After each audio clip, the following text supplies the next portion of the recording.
Welcome to another episode of the Blemished Beauty Podcast. This podcast was designed with you in mind. If you're ready to erase the norm and embrace the truth, come pull up a chair, grab a journal, and tell a friend that your favorite Jersey girl is back with another episode. So let's get into it.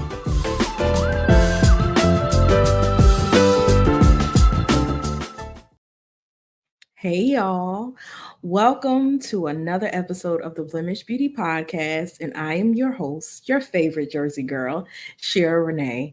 And today's episode is going to be a little different. We're going to take a little pivot. We are still in season 4. We are still talking about survivor stories, but this time, this survivor story is from a child's perspective. So I have the pleasure of sitting down with Darion Morris, aka Dark Law, the host of Decree of Dominion podcast, and we're going to talk about his experience with domestic violence. So after his interlude, we're going to bring him to the stage to have a conversation.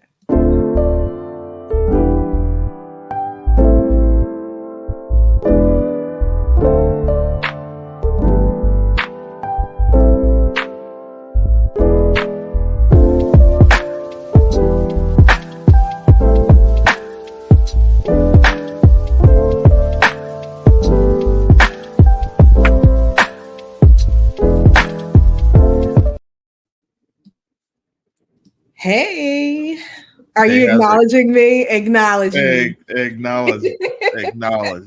Women's beauty is acknowledged. So, for all of you who do not know, Dark Law is a huge wrestling fan. So that's our little joke. Every time he sees me or I see him, we have to acknowledge each other. So, yep, OTC. But thank you for coming on. I'm excited that you're here. I'm on the other side now. I was on yours. Now you're on my show. Yeah, welcome. It's definitely a pleasure to be here on the Blemished Beauty.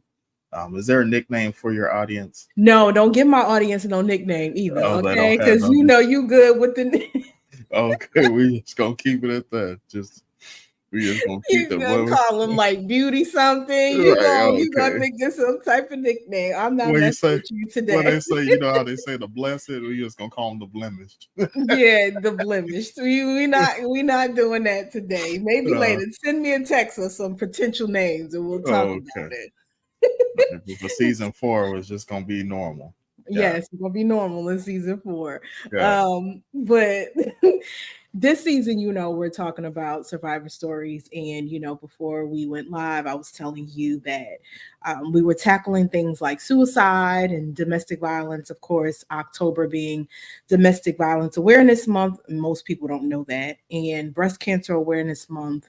I really wanted to be sensitive with these topics of conversation. So I didn't say it before you came on, but now I'm going to have to say it. This is your trigger warning. So this is a sensitive subject, and we're going to try to tackle this a little delicately. But first off, tell the people who you are and tell them a little bit about yourself, and then get into your experience with domestic violence. Awesome. Again, I am Darion Morris, aka Dark Law, the proud host of the Decree of Dominion podcast. You can find us on Facebook, Spotify, anywhere where podcasts are available, RSS, as well as now YouTube. We do have the brand new Black Garden series launching this Friday on my birthday at 5 p.m. That's on dating, relationships, and marriage. But Decree of Dominion focuses, again, I am a mental health advocate and domestic violence survivor. And so Decree of Dominion podcast focuses on highlighting domestic violence survivor stories as well as mental health. And I also am a proud father of twin boys. And so I am the original tribal chief. Don't say that, you're going to get in trouble. I'm not attached to none of that. Don't come for me, WWE. Right, okay. Y'all take that up with the Decree of Dominion, okay? Right. Not the Blemished Beauty. We do not sign off on that message. Awesome. So you told the people you are a domestic violence survivor. So can you share with us just a little bit of your journey in regards to domestic violence? Yes. So my journey with domestic violence is actually unique. Again, most people, when they look at domestic violence, they only see the relationship side of it, with which meaning um, the spouse or the significant other. So it's always the he said, she said, from whether, regardless of what type of relationship you're in, it's like, oh, the man committed the act, or sometimes the woman committed the act. And we kind of only focus on, what you did to me and what he or she did to me. But I want to come from a different perspective, on the child perspective, because a lot of domestic violence situations, there are children involved, whether they're present during the attempt or the attack or not. And just family in general. There's a lot of bystanders that kind of get hit with the stray bullets of domestic violence that we don't really talk about. And it's not just the physical. A lot of domestic violence, we focus on the actual physical violence, but again, as I always cover on my platform, it's the emotional, it's the uh, mental abuse, the psychological impacts it has on not just the two parties involved, the significant others, but also all the family and the children hit by those stray bullets of the act that was committed. And so, my experience, so when I was 14 years of age, my biological father tried to take me and my mother's life.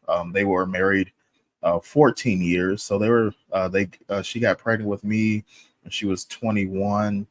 A couple months before I was born, they had got married. So I was born obviously in September. They got married early summer.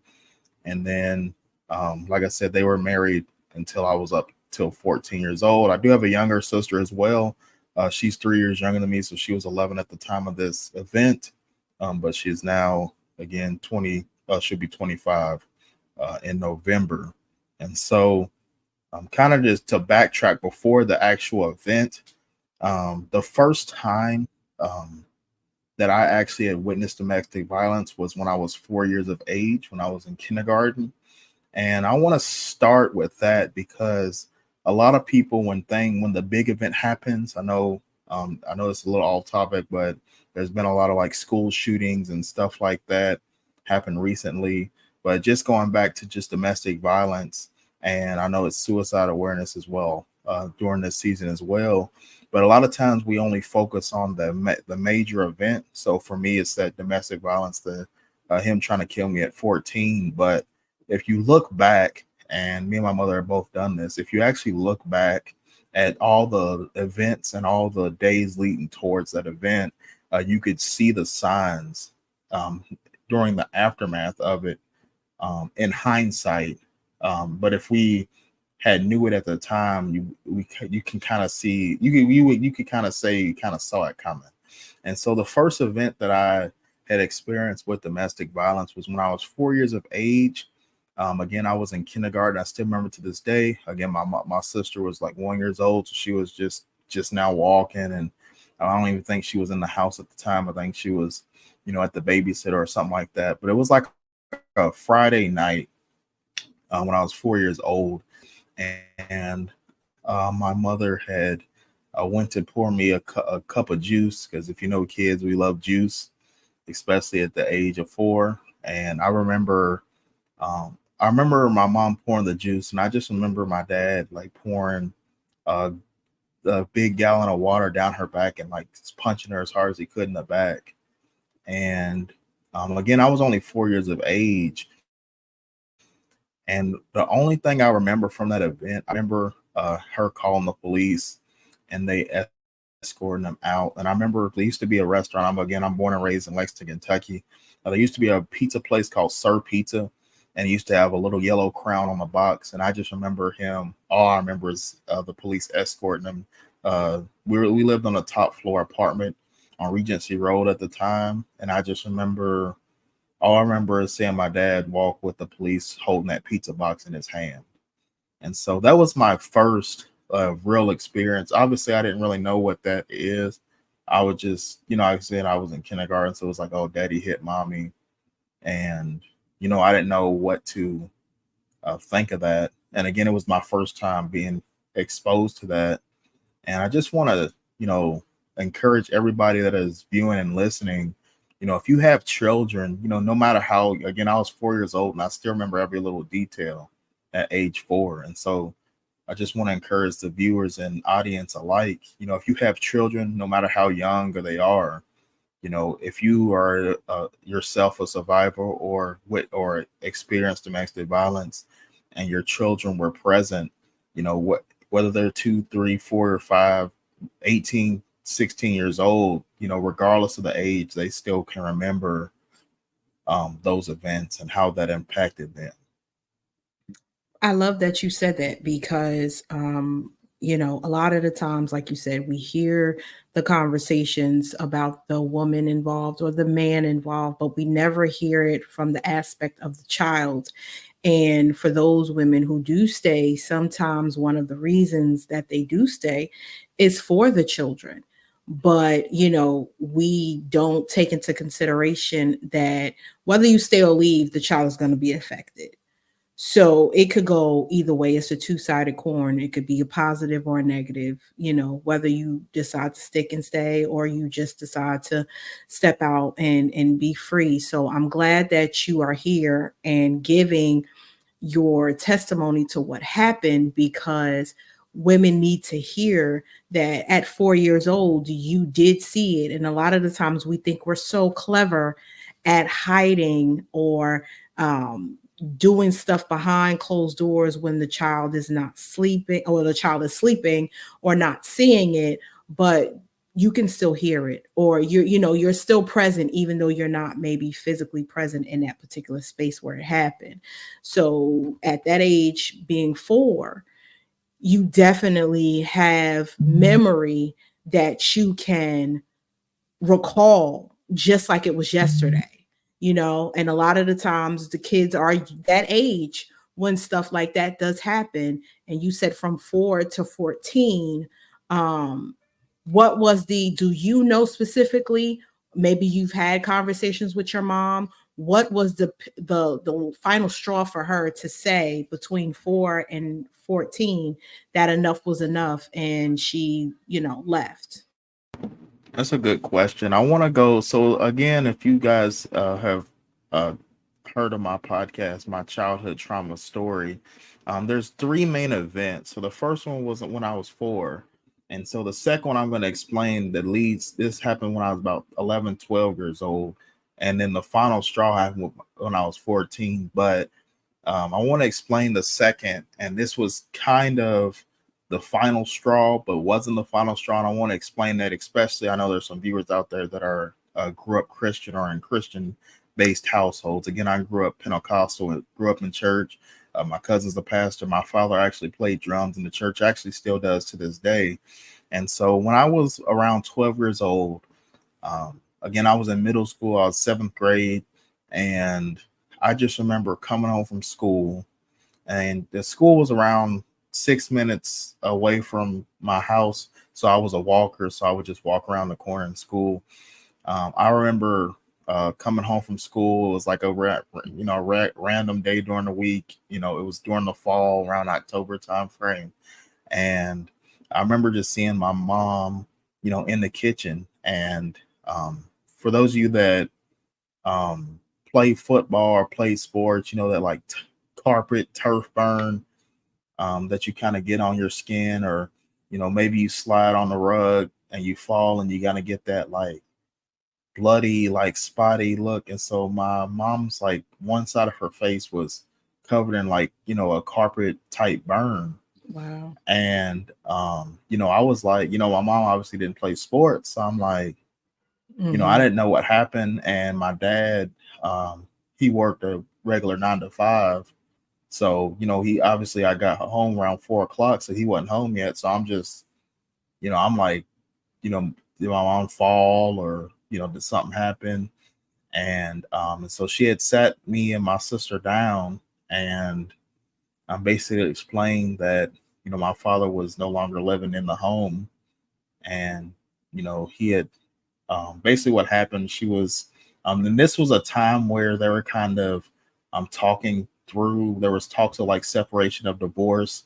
And I want to pause right there because a lot of times in the Christian household, that's frowned upon. You know, you're Yep. taught to Stick and make stay. it stick Mm-hmm. and stay, make it work. And you know, no holds barred, anything by any means necessary, no excuses, no regrets. You know, make the marriage work.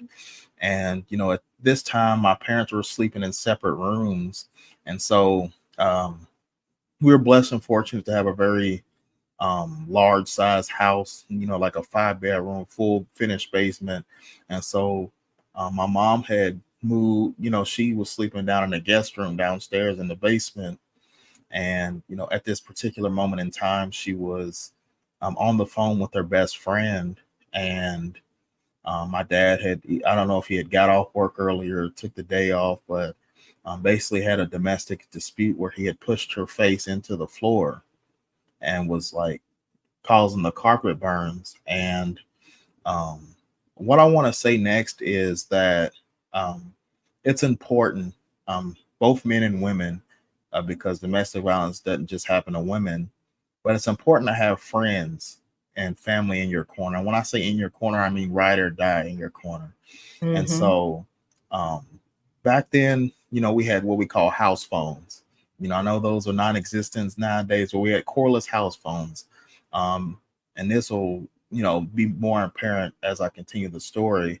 But we basically had three phones, one downstairs, two upstairs, one in the kitchen, one in the bedroom, master bedroom. And the cool thing about house phones is, you know, similar to cell phones, but you know, you could still hear everything on the other side. And so when that event had took place, you know, again, my mom was on the phone with one of her best, you know, her best girlfriends. And the reason why I say have people in your corner, my mom's friend had the wherewithal to hang up the phone and call the police and direct them to our address. And so that the reason I say that is because um, you have to know who's in your circle. You know, you Yeah. have to surround yourself. I did a podcast with a guy named Danny Tanner out in Texas. He said, "For surround yourself with safe people." Um, and that's not just.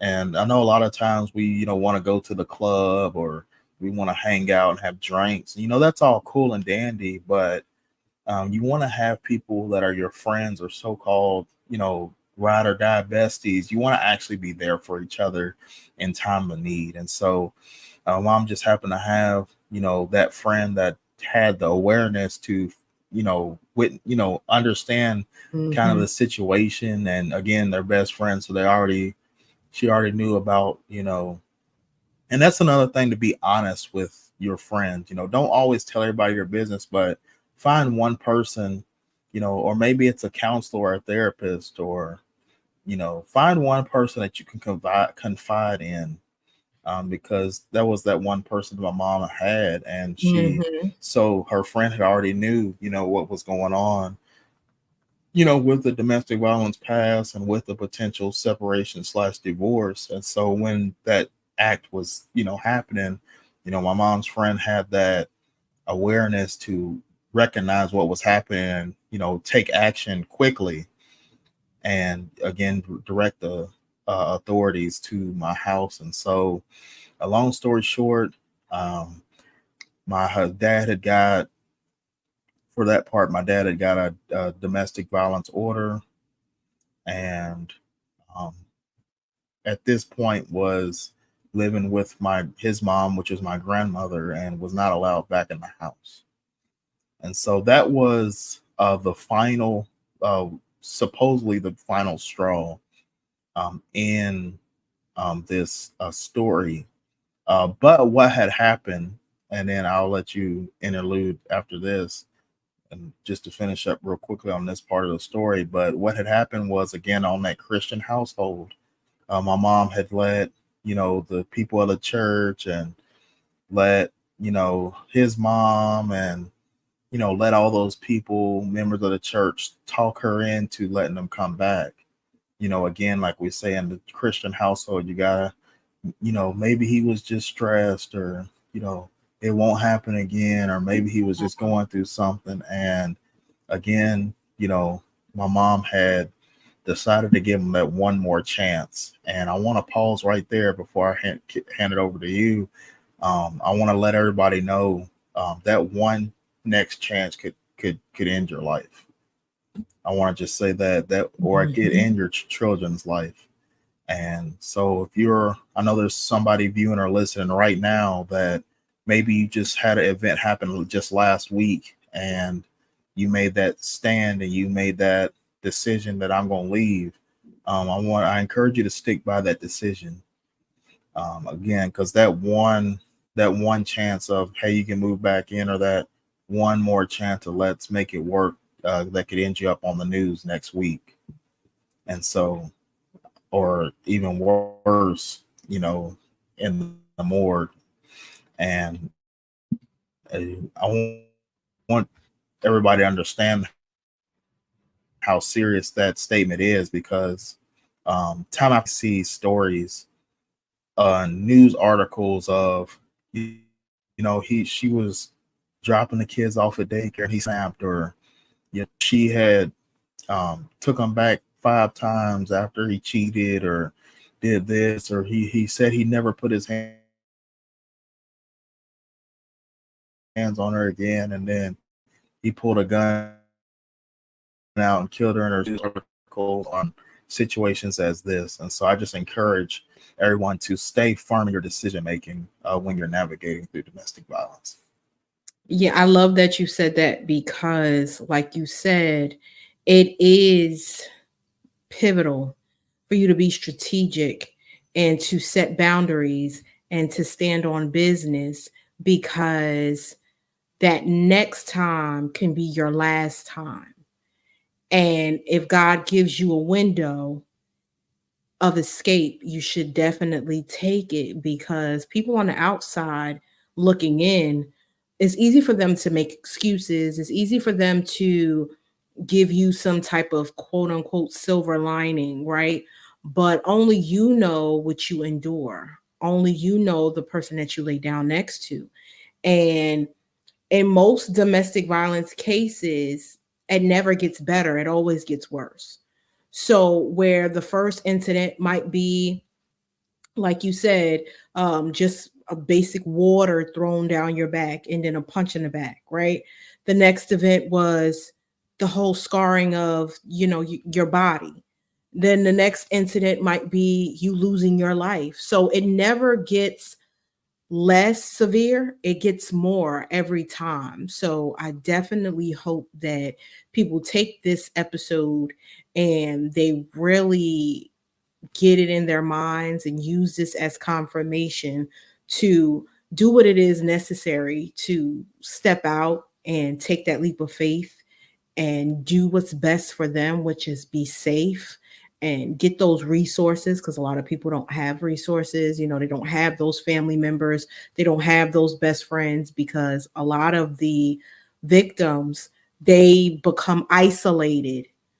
The people that they're with, or they marry, or whatever the case may be, they do a really good job at slowly picking people away from you, so your whole soul dependency is on them. Or they'll find situations, like I worked in uh, a resource center, and a lot of the women that came in there in domestic violence situations, they were from other countries, and the men that they chose, or the men that chose them, I should say, they knew that their family was nowhere to be found, and they preyed on that, prey, they preyed on that, and just did these women any old kind of way, because they knew they didn't have those safe spaces to talk to or help them move forward. They didn't have their paperwork in order. So if they did decide to leave, they couldn't, their hands were tied, because they didn't have citizenship or different things like that. So it's very, very strategic, this whole thing, moving out and stepping out on faith and being safe. But I'm definitely glad that, you and your mom are here to tell the story and to be a testament that it is possible. Because when you're in that mindset, sometimes if that person that you're with is your sole provider, you feel like it's not possible because they make you feel like that. And you guys are a testament to that. As we wrap up, I want you to just give people some advice, some encouragement. You, as the child perspective, tell them how it influenced you as a man now that you have children, your dating life, your mom's decision to leave. How did that affect you as a child? I give you the floor to give those people that advice. First thing I would say, um, to her point with the resource center, is you want to really assess your relationship, right? Um, Come in the relationship where both parties have equal value. For example, if you come in and you like doing poetry, or you like going to the gym, and then you notice that your significant other throughout the relationship, and you stop going to the gym, or you stop doing poetry, or you stop doing the things that you love, that's one of your main red flags that something's not right. Any relationship that you're in should be adding value and multiplying what you're already bringing to the table. The reason I say that, again, my mom was a great poet, and she also was actually a music artist, before she had got with my father. And then as she got married throughout the years, she just slowly stopped, writing, stopped journaling, stopped writing music. And the reason I want to say that is because, again, that's not a healthy relationship. Another thing, just from the child's perspective, make sure you talk to your children. One thing my mother did a great job of is just always, um, even after the aftermath of the whole situation and moving, having to uproot the family and move out the state, always checking in and always having hard conversations. Um, Not just the fluff, or not just the give me a hug and cry and sit there with the tissue. Actually having deep conversations about, for me, how to treat your future wife, how to treat a woman. Let me know that, hey, this is not how, a woman should be treated. You know, you want to make sure you show security for your woman. You want to make sure you communicate, you console. Um, and so you want to give your children the light side outside the darkness, again, because darkness does not survive without light. And you have to give your children um, that confidence that, hey, no matter what we went through, this is not normal, and you can too succeed. Um, Again, like we said earlier, no matter how young the child is, they know they can recognize everything. Children see a lot of body language and signs. It's not always the cussing or yelling or the hitting. They don't always have to witness that, but they always know your demeanor. And what I mean by that, if your child, let's say your child plays sports, and you and your significant other are kind of going through a dispute or going through something, and you kind of like, get irritated with your child, or you kind of brush off, something that maybe they're telling you something about sports, or maybe they're, hey, I got, all A's, I aced the test that I was struggling on, or hey, I got a B in math, and math's my worst subject. It's just little stuff like that that your child notices when you're, not yourself. That if you ever notice, even with little kids, they'll always be like, mommy, daddy, whoever, are you okay? Or you look sad today. Or it's because your children can pick up on emotions. It's not just always about them witnessing the act. Another thing I would say is, if you don't have those resources, you don't have that family structure, find your niche, find your why in life. Again, life's an infinite game. We're all finite players in an infinite game, and you want to find your will to live, or your purpose, on earth.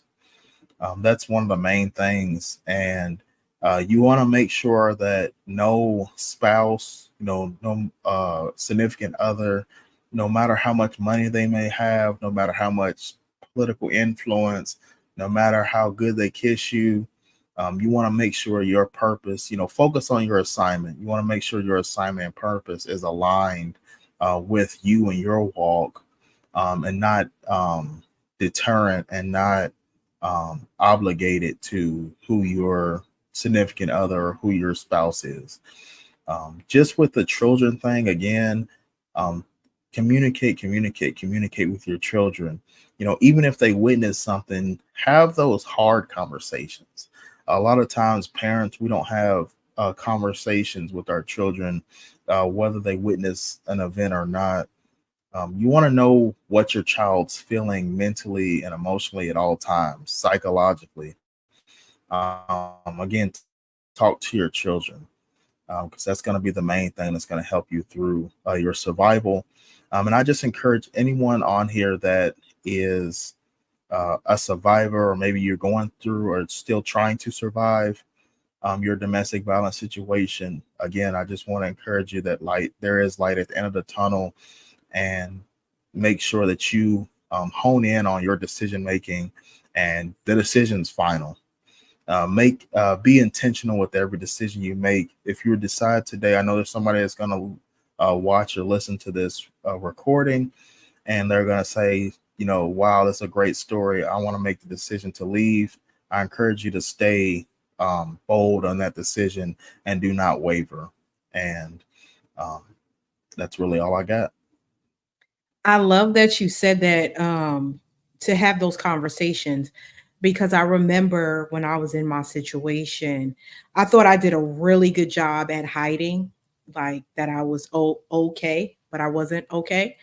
And my oldest son, he was, I want to say 13 at the time, something like that.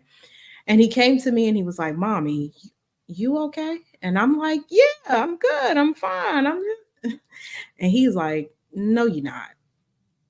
And I was like, what do you mean? No, I'm not. He was like, because he said, every time I come over here, you're very tired.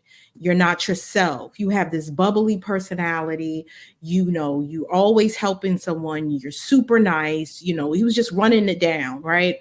And then he was like, but now you're this, you're that. So everything that I was, and he was used to me being, he said I was the complete opposite. So that to me was definitely one of the deciding factors for me to say, you know what, it's time to stop masking. It's time to really own my scars and take the leap of faith to get out of here, because it's not only affecting me, it's affecting my child and his perception of what I am. It's affecting his decision to want to come and see us, me and his brother. So it was more than just about me. So I want people who watch this episode to really understand that you're in the situation, but you're not the only one that is affected by the situation. So I appreciate you for coming on.